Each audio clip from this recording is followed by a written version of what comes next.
Bismillah. C'est toujours votre professeur Dorocham, professeur au lycée de Garçon 2, professeur de sciences naturelles.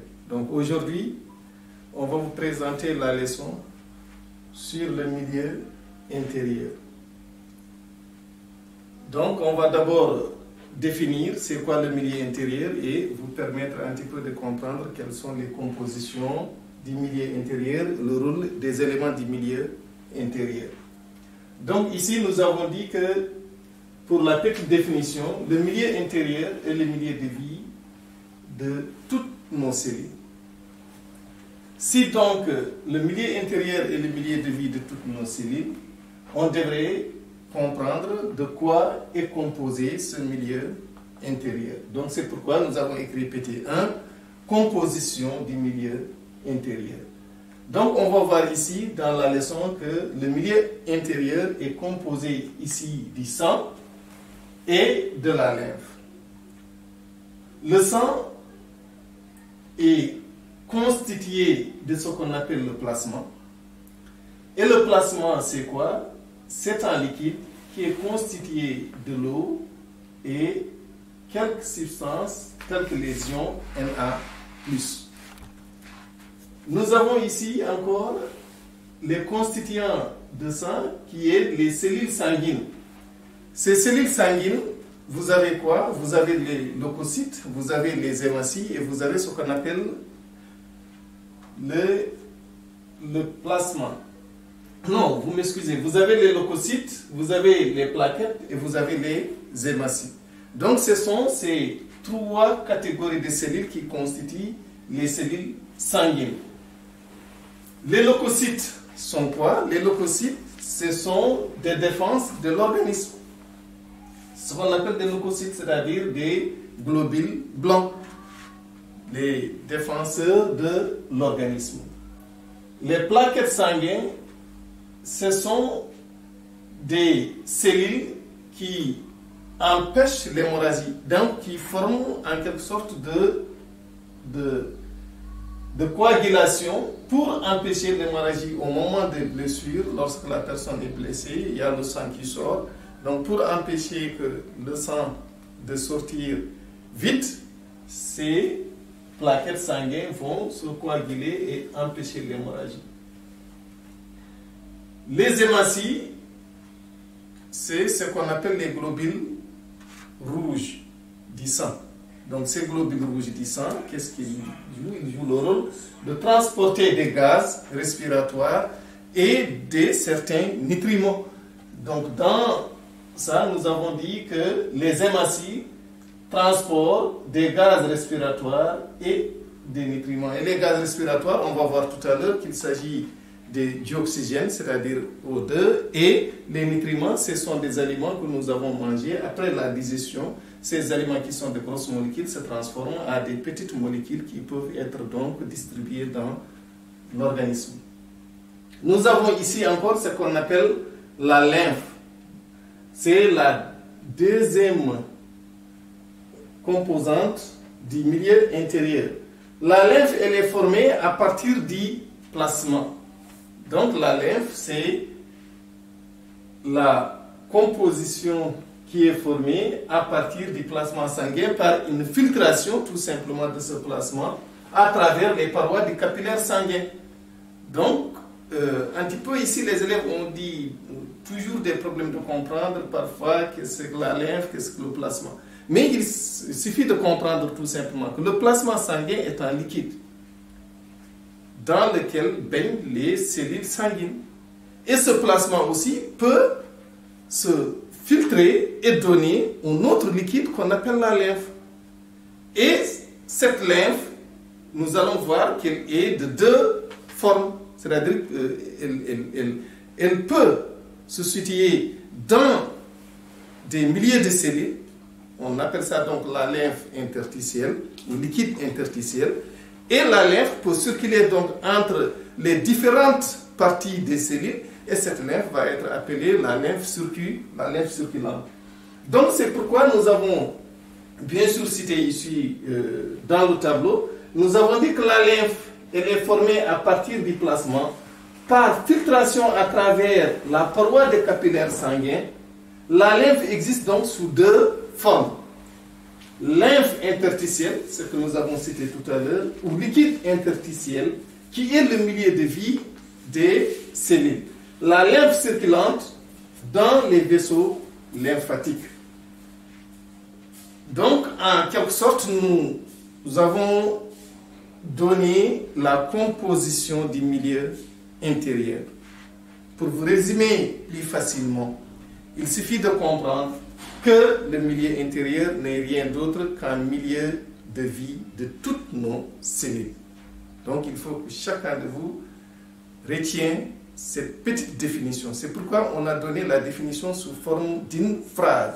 Le milieu intérieur est le milieu de vie de toutes nos cellules.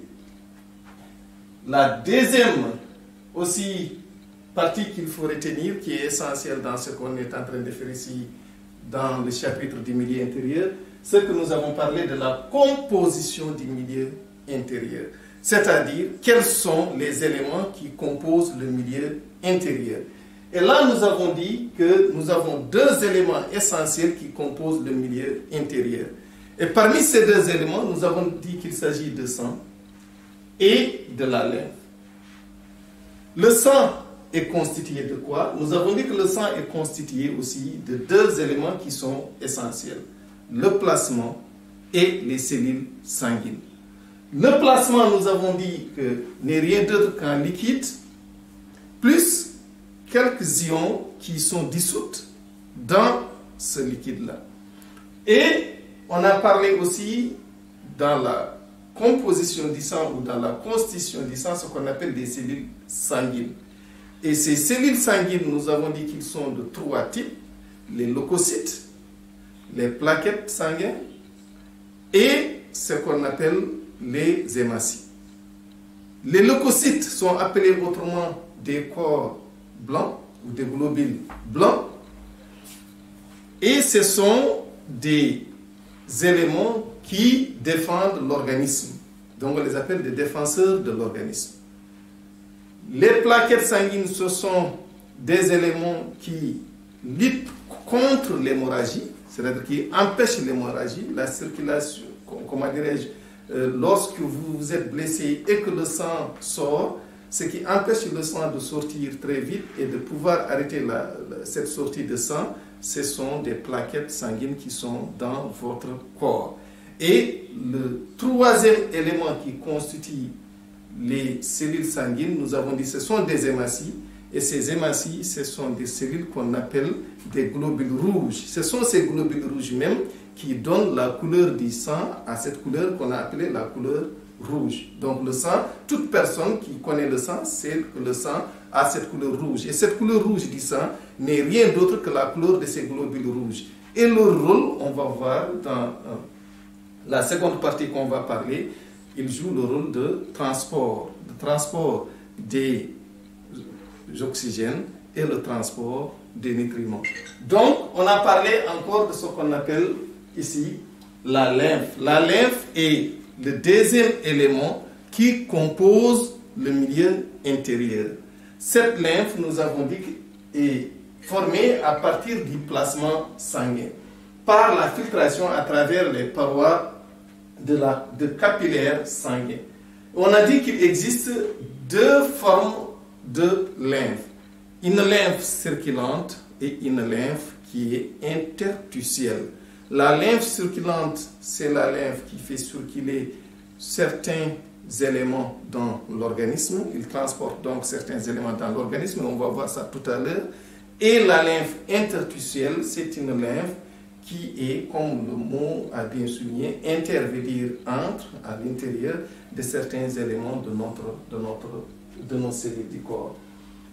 Et maintenant, ce qu'on va voir, le petit 2, c'est le rôle des éléments du milieu intérieur. Le rôle de ces éléments du milieu intérieur. Donc, les éléments du milieu intérieur, nous avons dit tout à l'heure que le milieu intérieur est composé de globules blancs, des globules rouges, des plaquettes, donc c'est-à-dire le sang et la lymphe. Ce qu'on va voir ici, c'est le rôle que joue le sang et le rôle que joue la lymphe dans le milieu intérieur. Et on va voir petit a, nous avons dit ici le transport des nutriments. C'est-à-dire, qu'est-ce qui assure le transport des nutriments dans l'organisme?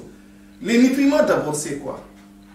Si vous vous rappelez un petit peu de votre programme de la 6e année, on vous a quand même défini ce qu'on appelle les nutriments dans le chapitre de la disée, de la digestion. Les aliments que nous mangeons, si ces aliments-là sont digérés, se transforment à des petites molécules qu'on appelle des nutriments, qui sont solubles dans le sang. Ces petites molécules qui sont solubles dans le sang sont appelées des nutriments. On peut vous donner un exemple. Exemple, on va prendre les protéines. Ce sont des grosses molécules. Dès qu'on digère ces molécules de protéines, elles deviennent des acides aminés. Et ces acides aminés sont appelés des nutriments. Si vous mangez des glucides, ce sont des sucres. Et si ces sucres sont digérés, se transforment en des sucres qui sont beaucoup plus simples, qu'on appelle des glucoses. De la même chose que si vous avez par exemple mangé aussi des aliments qu'on appelle des lipides, ces lipides-là vont se digérer en se transformant en des nutriments qu'on appelle des acides gras. Donc, en quelque sorte, c'est ça ce qu'on appelle des nutriments. Ce sont des molécules beaucoup plus simples que les grosses molécules des aliments que vous avez mangés. Ces nutriments maintenant sont transportés par quoi? Sont transportés par le plasma sanguin. C'est pourquoi nous avons écrit ici le transport des nutriments, tels que bien sûr les acides aminés et les glucoses. Il faut que l'élève aussi retienne ça. Il ne faut pas qu'il mette dans sa tête que les acides gras sont transportés par le plasma. Non, les acides gras ne sont pas transportés par le plasma. Ce qui est ici transporté par le plasma, c'est les acides aminés, c'est-à-dire les molécules simples des protéines et les molécules simples des sucres, les glucoses, sont transportés par le plasma sanguin. Les acides gras sont transportés par la lymphe circulante. Donc, les acides gras que nous avons cités tout à l'heure parmi les nutriments sont transportés par la lymphe circulante du type digestif vers les muscles de notre organisme. Petit b, transport du dioxygène. Le dioxygène, c'est le gaz que nous inspirons. Parce que la respiration, vous avez deux mouvements, inspiration et expiration. Donc ce que nous inspirons, c'est ça ce qu'on appelle le gaz d'oxygène. Ce gaz d'oxygène est transporté par des globules rouges. Ces globules rouges prennent en charge le dioxygène au niveau des alvéoles pulmonaires grâce à une molécule particulière qu'on appelle hémoglobine. Cette molécule particulière qu'on appelle hémoglobine fixe le dioxygène et forme une molécule qu'on appelle le dioxyde, forme une molécule qu'on appelle le HbO2, c'est-à-dire monoxyde de le dioxyde de HbO2. Le HbO2, c'est l'oxyhémoglobine. L'oxyhémoglobine. C'est ça que je voudrais mentionner. Donc ici, on n'a pas noté ça. C'est oxyhémoglobine. Et le Hb, c'est tout simplement l'hémoglobine. Hémoglobine.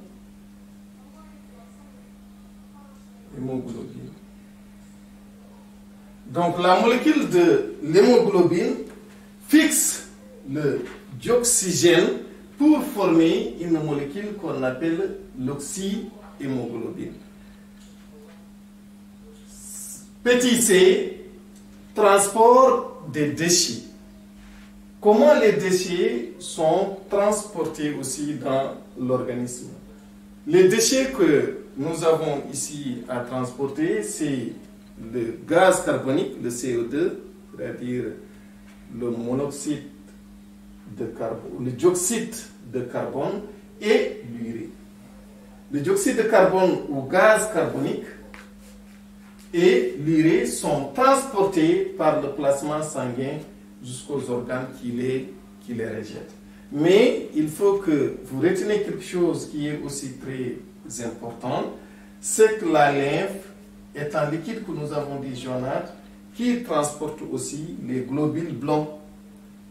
Et ces globules blancs, leur rôle, c'est d'aider le corps à lutter contre les infections et les maladies infectieuses. Donc, on va essayer de continuer tout de suite.